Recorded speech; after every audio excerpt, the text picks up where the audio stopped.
Let's take a look at today's exercises. The first one is going to be a dumbbell rows. If you're going to be doing dumbbell rows, then we want to do 10 repetitions with each hand.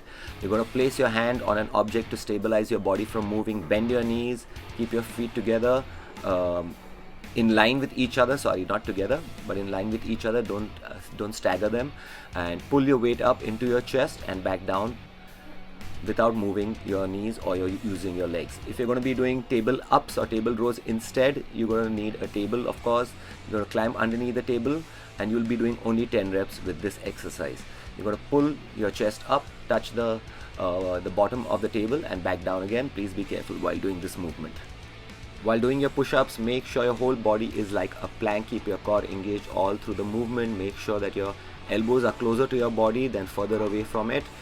So if you can see my elbows, they're closer. Don't let them splay out.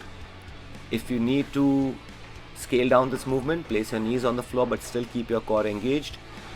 And lastly, we're going to be doing another skilled movement, which is your pistol squat, which is a one-legged squat.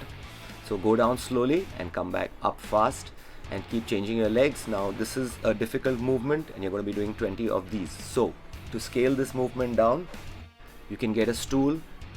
Make sure that you bend your knee first and let your hips go behind you. Touch your hip to the stool and then stand back up again straight.